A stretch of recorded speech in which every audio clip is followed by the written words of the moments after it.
Welcome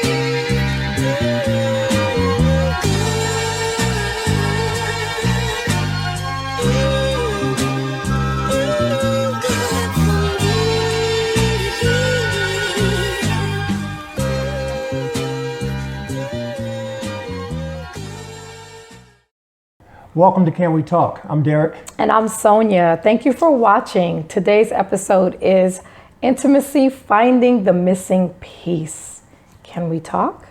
You know, one of the things that we do in our marriage counseling, we give out these forms and we have the couples fill out the form. And one of the questions on the form is, what are some of the outcomes you want from this counseling session? And probably 85% of the couples that fill it out say that they want more intimacy, they want better intimacy, there's no intimacy, there's lack of intimacy. So we realize that that is a concern for a lot of married couples is intimacy. Yes, and if you notice, we're by our fire tonight because it's cold in Georgia, but our fire represents intimacy to us. Derek usually lights the fireplace when he wants to tell me in nonverbal ways that he'd like us to relax and talk and chill. And so when I see the fireplace, I know, oh, we're going to have a cozy, chill, relaxed, intimate night. And intimacy means so many things for so many people. But for me, a fire is conducive for an opportunity to have emotional intimacy. Now, probably you're saying, yeah, right. Derek really wants to have sex. He's setting the mood. He's setting the fire.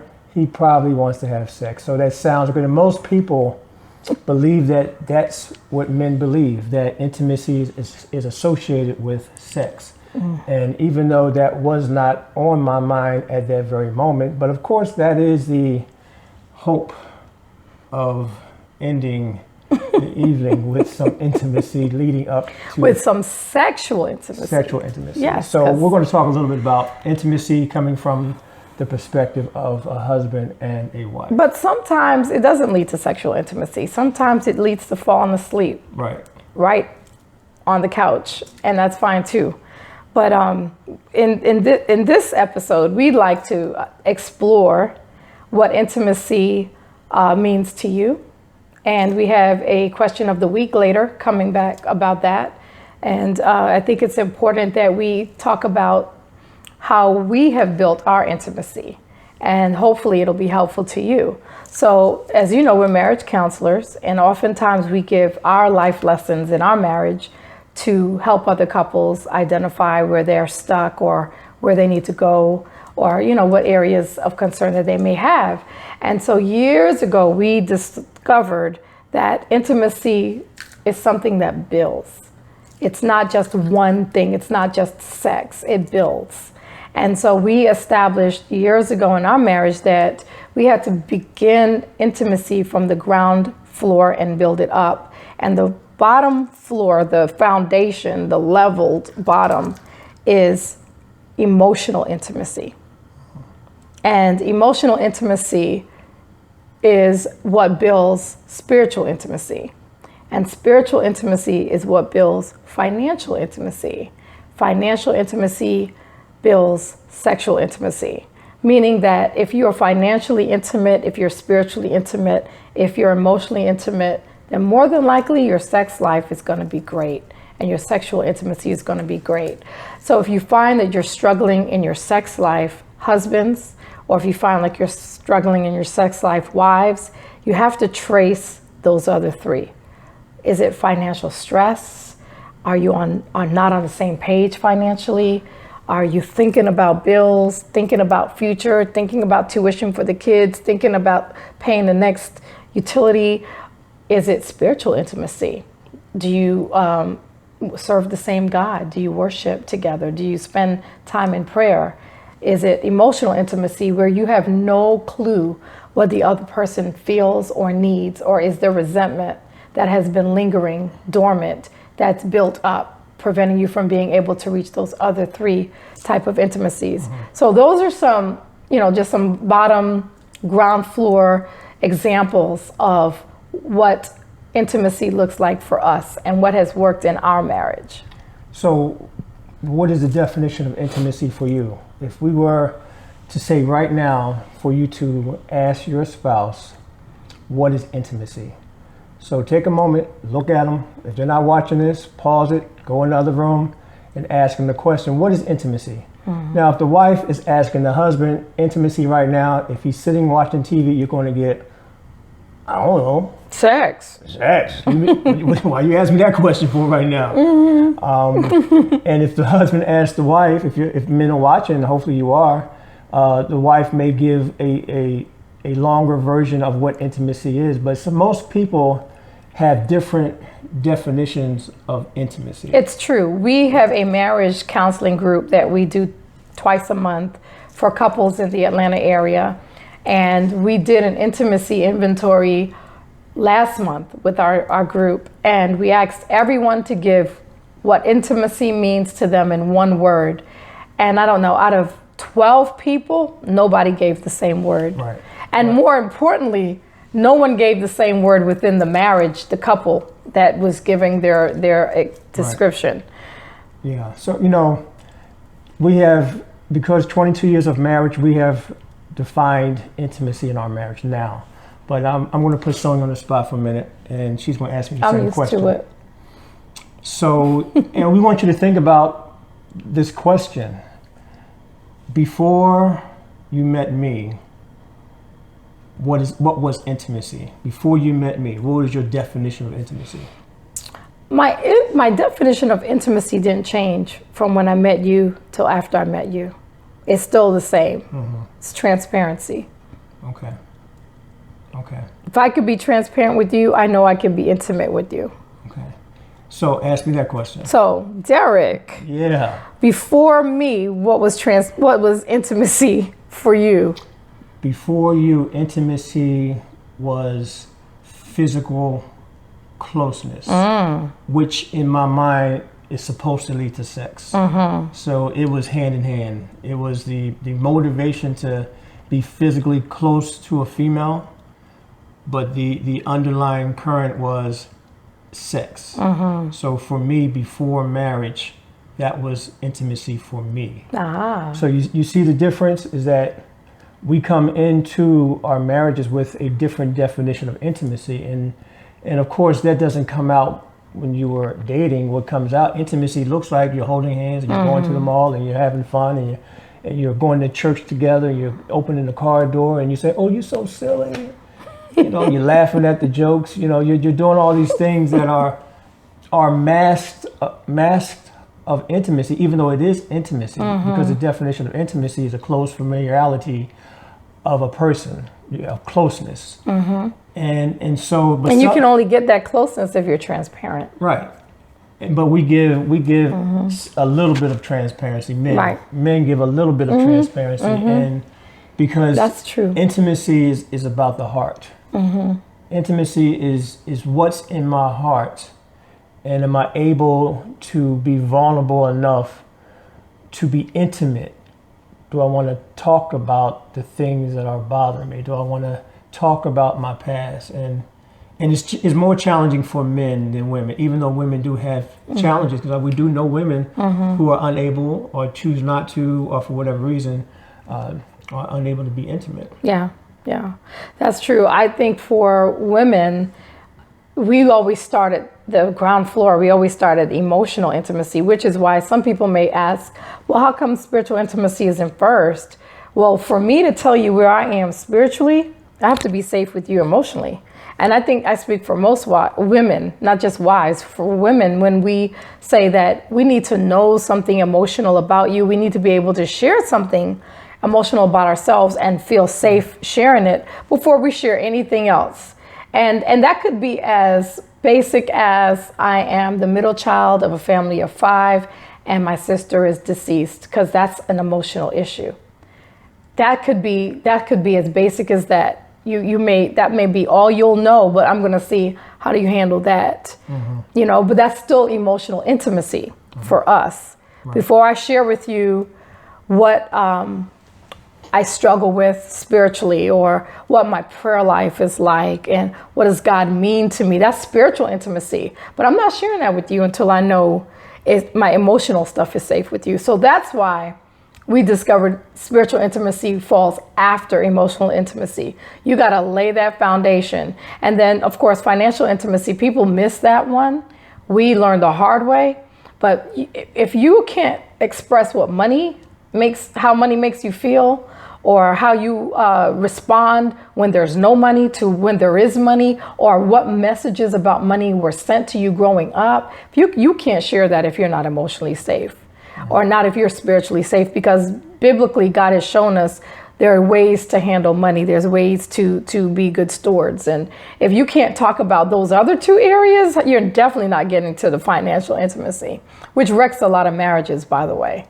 And then sexual intimacy, of course, has a lot to do with how we feel about sex, how we feel about our bodies, how we feel about talking about it, how we feel about actually doing it, where, how, when, and that's a deal breaker for a lot of couples. A lot of couples get stuck there because there's two different expectations as it relates to sex. Expectations. Again, I have to go back to the men, and I have to go back to, well, are you going to teach me what intimacy is? Mm-hmm. Because see, for me, and I can't speak for every man that's watching, my definition, and like Sonia says, hers was transparency from before we met to now. My definition is that closeness and it leads to sex. My transition didn't take place probably until maybe 5 years ago to get an understanding about what intimacy was. And so I'm sure we have a question coming up, but it may be difficult for some couples to figure out how do we get intimate.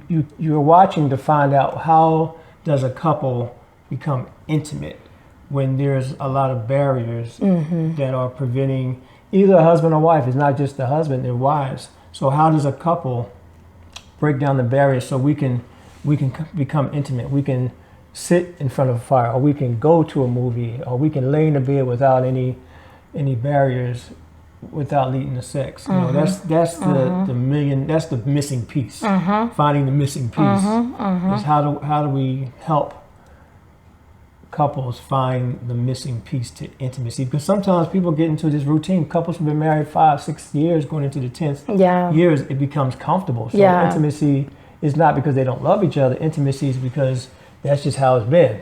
But that doesn't mean they don't want it. Right. And we have an exercise that we give couples who are stuck there. It's called the naked truth. And the naked truth is an exercise that you might want to challenge yourself to do this if you're married and you're finding you're stuck because husband only wants sex and the woman only wants something emotional. The naked truth basically requires you to be both naked in your bed without sex being on the agenda and talking about the most important thing for you in that moment that relates to your marriage. So whatever it is, you get to talk about it naked, butt naked in the bed, each other. Because here's the thing, if you're naked, it's very hard not to be vulnerable. And the objective is to be naked and not ashamed. Right. All right, let's get to it. Get naked. So we challenge you to do the naked truth if you're stuck there, because one, the husband is probably going to cooperate better if sex has always been on his mind, because he will at least have an opportunity to see his wife naked. And the woman, your wife will have an opportunity to emote some things that her husband probably didn't get to hear or didn't know before that she needs to say. Well, wives, you got to prep your husband. Don't just be naked and walking in the bedroom and you got to let him know beforehand, we're doing an exercise. Right. This is an exercise. Right. Military, this is a drill. Right. Okay, ain't nothing happening right now. And explain to them, or the wife. You have to prep. You have to prep. So we have to go to a question. So what is the question? Okay, so there's two questions. And the first question was, these are two questions that came in this week. The first question was, how do you work through physical intimacy when it means something different to the other? The second question was, how do you regain attraction to your spouse sexually if there's been infidelity on the husband or wife's part? This was a wife that called it, that gave that question. And how do you regain being attracted to your spouse after there's been infidelity in the marriage? Meaning that the offended party is no longer attracted to their spouse because the spouse cheated. Now that looks different if the offender is the husband versus if the offender is the wife, just from our experience. When the offender is the wife, oh Lord, all hell breaks loose. There's a passage in Proverbs 6 that says, a jealous husband is detonated by rage from a wife who has cheated. And I'm paraphrasing the Message translation. I think it's 6:36. Which in other words, he'll lose his mind.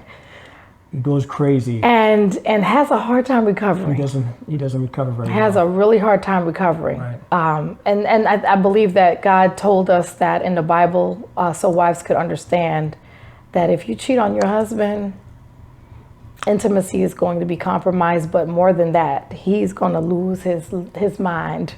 And it detonates rage. So for a woman, if the husband is the offender, it looks different for different women, depending on their temperament, their background, their experiences, and where they are spiritually. So to answer this question is so broad, okay? So we're gonna try to answer it in a way that is relevant to all the different types of scenarios, because here's the one thing. Infidelity is painful. But I often say to people that there are other just as painful behaviors or offenses that occur that may not involve extramarital behavior. And the same recipe for healing is required across the board. The recipe for healing infidelity or any other kind of offense, because I've told someone I could do just as much damage to Derek emotionally and verbally. Well, maybe not, because jealousy detonates rage in a man who's been cheated on. But I could do similar damage. I'm going to say not as much damage, but I could do similar damage to him with my mouth. I don't have to have an affair. I don't have to talk to anybody. I don't have to cheat, just with my mouth. But the healing process requires repentance, forgiveness, and a change in how you're going to deal with that person going forward. And the people that can't recover usually get stuck with how they're going to deal with the person going forward, because it requires time, it requires patience, it requires a sensitivity to flashbacks that people may have, and the offender just wants to be forgiven. They don't want to be reminded of what they did. Most offenders don't want to be reminded of what they've done. They don't want to be reminded that they hurt someone. They don't want to, and they don't want to do anything that looks different. They just want to pick right back up where they left off. And that's the mistake a lot of couples make in trying to recover from infidelity. The other piece is you've got to go to the root and get the why answered. You got to find out why. Why did this happen? Is this a stronghold? Was this a one-time thing? Was this emasculation recovery? Was it a need that's not being met? Was it a need that's not being met? Yeah, there's a whole bunch of whys, but most people don't want to hear the why because of the hurt. Right. Because of the violation. I don't care why she did it. I don't care why he did it. It's a wrap. And so the challenge, and when we do our counseling, the challenge is that to help people find out the why, so it won't reoffend if you decide to stay in the marriage. Yeah. You know, why did that person do it? So the first question, because I have one verbal center in my brain. Mm-hmm. So go to the first question. And the first question was, how do you reconcile physical intimacy if it looks different for each party in the marriage? Mm-hmm. So you want to take a stab at that? Reconciling physical intimacy. The difference of physical intimacy? And that was a broad question. So I'm thinking that they mean what I like sexually, you might not like sexually, or what I consider physical intimacy, you might not consider physical intimacy. Reconciling, I think, the can we talk? We have to talk about what are the barriers to the lack of intimacy. I have to be able to say to you, like I did before, this is what I need. This is what I desire. This is what I want. And for me as a man, it's very difficult for me to say that back then because of your answer. So I think it's a gender issue in regards to what to do and how to do it. It can't be a broad covering over everyone. But for most men, we are not going to say those things because we may be afraid of the response of the wife. Well, and interesting enough, that has a lot to do with why most women fake orgasms. They fake orgasms because they are afraid to tell their partner, to tell their husband that they were not sexually satisfied because they don't think that their husbands can handle it. You can't handle it. See? You be faking? I've never faked an orgasm. I like sex too much. That's like for the public, for the many viewers. But I get it. I get it. You know what? I get it. Because there was some time, okay, it's real talk, right? This is adult. This is adult viewing. There she go. There were times where I wanted to tell Derek something else I preferred sexually, and I didn't know if he could handle it, so I would wait. And I would wait. But see, he's a good lover, so it wasn't that deep. I could always just come back around later and talk about it. What I found was the timing and the setting to talk about it had everything to do with it. So if we had really good love making and we were good and we were chilling, Derek and I like to do a recap the next day. We like to talk about...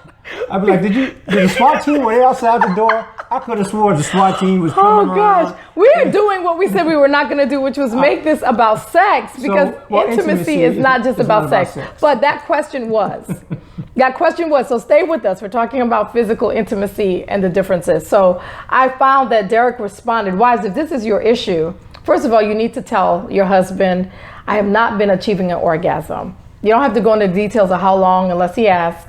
But, just to save his ego a little, you don't have to go into, and never had an orgasm. You don't have to do all of that. Just say, I've not been having an orgasm and I think we should talk about it. Remember, can we talk? And have that as your opening, because most husbands, I think they know. Well, it depends on their temperament. Yeah. I mean, some temperaments, you can slice it and dice it and bring a flowers and they're not going to handle that thing. They'll go into a dark place. So know your spouse. Know your man. How did we get on this topic? I don't know. Because we're talking about how to reconcile the difference between physical intimacy for one party and the other party. I think, yes, that's where we were. Because we ran way. Oh, man. Yeah. Okay. So, snap. Can we talk? Okay. So we have to wrap this up because we're running way behind time, but it's okay. It's okay. Here's the thing. Understand that intimacy starts emotionally, and your best sexual intimate experience is going to be contingent on your emotional, your spiritual, and your financial intimacy. And we're talking husbands and wives. Those three are going to be contingent on how your sex life is, but all four make a wonderful, wonderful, intimate marital relationship. Right. So what we want you to do is subscribe to our channel, share it. So thank you for watching. We look forward to seeing you next week. And the missing piece to intimacy is being able to talk about it. Right. So thank you for watching. Hopefully you'll be talking, and we'll catch you next time. Take good care of yourselves. Take care. Bye-bye.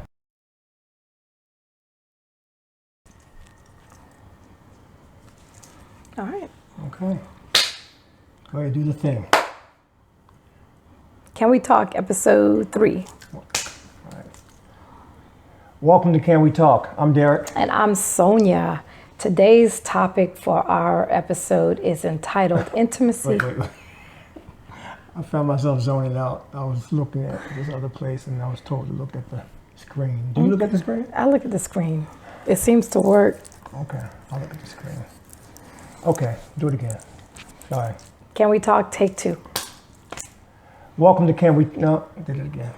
What? I'm looking at this. I gotta look at the screen. I'm looking at the little thingy. All right, one more time. Can we talk? Take three. Welcome to Can We Talk? I'm Derek. And I'm Sonia. Thank you for watching. Today's episode is called Intimacy, the Missing Piece. Can we talk? I thought you were going to keep on going. Oh. Remember we said we were going to... Okay. Then you're going to pick up on it. Gotcha. Because that's the... All right. It's finding the missing piece. Oh, finding the missing piece. Okay. Do it again. Can we talk? No, leave it. I like it. Okay. Episode, take 4.